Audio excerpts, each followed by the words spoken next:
আকাশবাণী আগরতলা। স্থানীয় সংবাদ পড়ছি চন্দন লেখাপাল। এখনকার বিশেষ বিশেষ খবর হল, ত্রিস্তরীয় পঞ্চায়েত নির্বাচনের মনোনয়নপত্র পরীক্ষার কাজ আজ শেষ হয়েছে। প্রধানমন্ত্রী নরেন্দ্র মোদী মন কি বাত অনুষ্ঠানের আগামী পর্বের জন্য প্রাপ্ত পরামর্শগুলিতে সন্তোষ প্রকাশ করেছেন। কেন্দ্রীয় স্বাস্থ্য ও পরিবার কল্যাণ প্রতিমন্ত্রী অনুপ্রিয়া প্যাটেল বলেছেন যে সরকার দেশে প্রসূতি মৃত্যুর হার কমাতে কাজ করছে। কেন্দ্রীয় যুব বিষয়ক ও ক্রীড়ামন্ত্রী ড মনসুখ মান্ডভিয়া আজ নতুন দিল্লিতে খেলো ইন্ডিয়া রাইজিং ট্যালেন্ট আইডেন্টিফিকেশন বা কীর্তি উদ্যোগের দ্বিতীয় পর্বের উদ্বোধন করেন। এবারে আসছে বিস্তারিত সংবাদে। ত্রিস্তরীয় পঞ্চায়েত নির্বাচনে মনোনয়নপত্র পরীক্ষার কাজ আজ শেষ হয়েছে। মনোনয়নপত্র প্রত্যাহারের শেষ দিন আগামী 22 জুলাই। ভোট নেওয়া হবে 8ই আগস্ট। 13 সদস্য ঊনকোটি জেলা পরিষদের নির্বাচনে মনোনয়নপত্র পরীক্ষা শেষে একটি মনোনয়নপত্রে ত্রুটি থাকায় বাতিল হয়েছে। বাকি 29টি মনোনয়নপত্র বৈধ বলে বিবেচিত হয়েছে।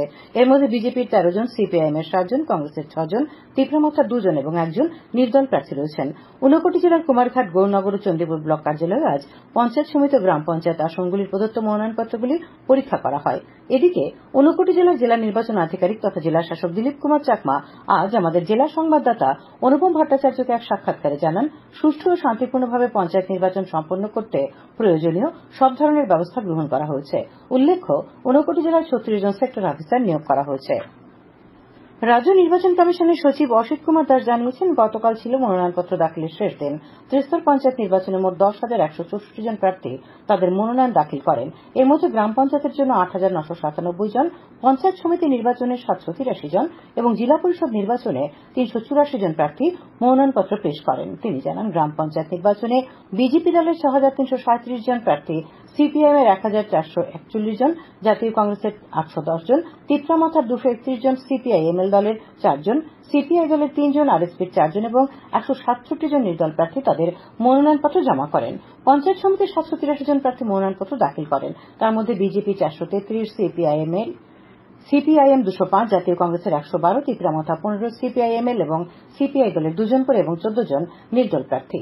জেলা পরিষদ নির্বাচনে বিজেপির 160 জন, সিপিআইএম এর 115 জন, জাতীয় কংগ্রেসের 98, আমরা বাঙালির 2 জন, সিপিআই এর 1 জন এবং নির্দল প্রার্থী 5 জন তাদের মনোনয়নপত্র জমা দেন। প্রধানমন্ত্রী নরেন্দ্র মোদী মন কি বাত অনুষ্ঠানের আগামী পর্বের জন্য প্রাপ্ত পরামর্শগুলিতে সন্তোষ ব্যক্ত করেছেন। অনুষ্ঠানটি চলতি মাসের 28 তারিখ রবিবার সকাল 11টায় প্রচারিত হবে। আজ সামাজিক মাধ্যমে শ্রী মোদী বলেছেন, তিনি আসন্ন মন কি বাতের জন্য অসংখ্য পরামর্শ পাচ্ছেন। প্রধানমন্ত্রী জনগণকে মাইগভ এবং নমো অ্যাপে মতামত পাঠাতে বা 1800117800 নম্বরে তাদের বার্তা রেকর্ড করার আহ্বান জানিয়েছেন। সিপাহীজলা জেলা পরিষদের 17টি আসনের জন্য মোট 51 জন প্রার্থী মনোনয়নপত্র জমা দিয়েছেন। আজ পরীক্ষার পর সবগুলি মনোনয়নপত্র বৈধ বলে বিবেচিত হয়। এর মধ্যে রয়েছে কংগ্রেস ও সিপিআইএম এর 15 জন করে প্রার্থী, বিজেপি 17 জন প্রার্থী, সিপিআই এর 1 জন এবং 3 জন নির্দল প্রার্থী। জেলা শাসক তথা জেলা নির্বাচন আধিকারিক সিদ্ধার্থ শিব জয়সওয়াল আকাশবাণীর সিপাহীজলা জেলা সংবাদদাতা অভিজিৎ বর্ধনকে এই খবর জানিয়েছেন। পশ্চিম ত্রিপুরা জেলা শাসক তথা জেলা নির্বাচন আধিকারিক ড বিশাল কুমার জানিয়েছেন, পশ্চিম ত্রিপুরা জেলা পরিষদ নির্বাচনের জন্য মোট 56 জন প্রার্থীর মনোনয়নপত্র জমা পড়েছিল। আজ মনোনয়নপত্রগুলি পরীক্ষা শেষে 47 জন প্রার্থীর মনোনয়নপত্র বৈধ বলে বিবেচিত হয়। তার মধ্যে বিজেপি 17 জন, সিপিআইএম এর 17 জন এবং কংগ্রেসের 13 জন প্রার্থী রয়েছেন। গোমতী জেলা পরিষদের নির্বাচনে 13টি আসনের জন্য মোট 39 জন প্রার্থী মনোনয়নপত্র জমা দিয়েছিলেন। আজ মনোনয়নপত্র পরীক্ষা শেষে সবকজন প্রার্থীর মনোনয়নপত্রই বৈধ বলে বিবেচিত হয়। গোমতী জেলার জেলা শাসক তথা জেলা নির্বাচনী আধিকারিক তরিতকান্তি চাকমা এই খবর জানান। খোয়াইয়ের জেলা শাসক চাঁদনী চন্দ্র জানিয়েছেন, খোয়াই জেলা পরিষদের 13টি আসনের জন্য 37 জন প্রার্থীর মনোনয়নপত্র বৈধ বলে বিবেচিত হয়েছে। খোয়াই ব্লক আধিকারিক তথা রিটার্নিং অফিসার অভিজিৎ দাস জানিয়েছেন, খোয়াই পঞ্চায়েত সমিতির 13টি আসনে বিজেপি এবং সিপিআইএম এর সবকজন প্রার্থীর মনোনয়নপত্র বৈধ হয়েছে।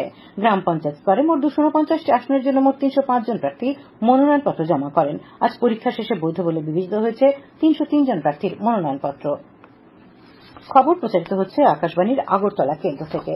কেন্দ্রীয় স্বাস্থ্য ও পরিবার কল্যাণ প্রতিমন্ত্রী অনুপ্রিয়া প্যাটেল বলেছেন যে সরকার দেশের প্রসূতি মৃত্যুর হার কমাতে কাজ করছে। তিনি বলেন, জনসংখ্যা স্থিতিশীলকরণের জন্য গৃহীত পদক্ষেপের ফল পাওয়া যাচ্ছে এবং দেশ 2030 সালের আগে প্রতি 1 লক্ষ জীবিত জন্মে 70-এর কম প্রসূতি মৃত্যু কমাতে সুস্থায়ী উন্নয়নের লক্ষ্যমাত্রা অর্জন করতে সক্ষম হবে। আজ নতুন দিল্লিতে বিশেষজ্ঞদের সঙ্গে পরিবার পরিকল্পনা সংক্রান্ত একটি বৈঠকে সভাপতির ভাষণে তিনি বলেন, সরকার প্রধানমন্ত্রী সুরক্ষিত মাতৃত্ব অভিযান এবং অ্যানিমিয়া মুক্ত ভারত অভিযানের মতো বেশ কয়েকটি প্রকল্প শুরু করেছে, যা 2014 সালের প্রতি 1 লক্ষ জীবিত জন্মে প্রসূতি মৃত্যুর হার 130 থেকে কমিয়ে এখন 70-এ নামিয়ে এনেছে।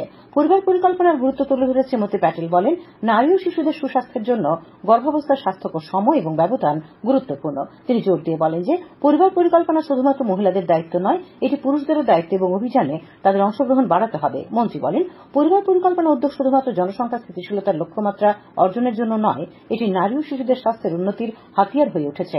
প্রধানমন্ত্রী নরেন্দ্র মোদী 2047 সালের মধ্যে বিকশিত ভারতের লক্ষ্যমাত্রার উপর জোর দিয়ে তিনি বলেন, লক্ষ্য অর্জনের জন্য নারীর ক্ষমতায়ন অপরিহার্য। মাইক্রোসফটের সমস্যায় বিশ্বজুড়ে ব্যাহত হল বিমান পরিষেবা, প্রভাবিত ব্যাংক ও শেয়ার বাজারও। আজ বিশ্বের বিভিন্ন প্রান্ত থেকে উইন্ডোজের সমস্যা নিয়ে একের পর এক অভিযোগ আসতে শুরু করে।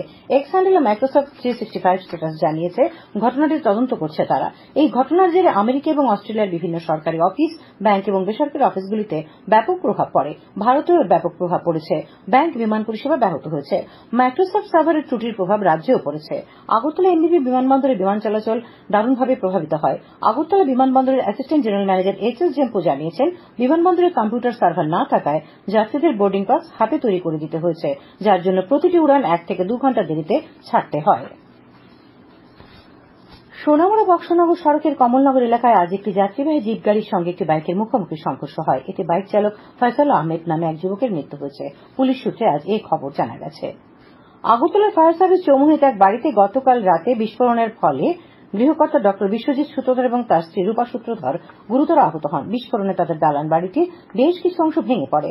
বিস্ফোরণের আওয়াজ শুনে পুলিশ ও দমকল কর্মীরা দ্রুত ঘটনাস্থলে ছুটে যান। দমকল কর্মীরা আহত দম্পতিকে হাসপাতালে নিয়ে যান।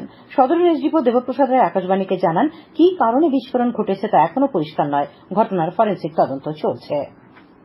লোকসভার উপবিরোধী দলনেতা গৌরব গগৈ অভিযোগ করেছেন, বর্তমানে রাজ্যে নির্বাচনের কোন পরিস্থিতিই নেই। তিনি অভিযোগ করেন, ত্রিস্তর পঞ্চায়েত নির্বাচন নিয়ে গত কয়েকদিন ধরে সারা রাজ্যে শাসক দলের মদতে বিরোধী দলের উপর আক্রমণ করা হচ্ছে। আজ প্রদেশ কংগ্রেস ভবনে আয়োজিত সাংবাদিক সম্মেলনে এই অভিযোগ করে তিনি বলেন, এই সমস্ত ঘটনা সম্পর্কে বিস্তারিত রিপোর্ট সংসদে জানানো হবে। সাংবাদিক সম্মেলনে কংগ্রেস বিধায়ক সুদীপ রায় বর্মন অভিযোগ করেন, গতকাল মনোনয়নপত্র জমা দেওয়ার শেষ দিনে দক্ষিণ জেলা থেকে ধলাই জেলা পর্যন্ত মোট 3,383 জন কংগ্রেস প্রার্থী সন্ত্রাসের কারণে মনোনয়নপত্র জমা দিতে পারেননি।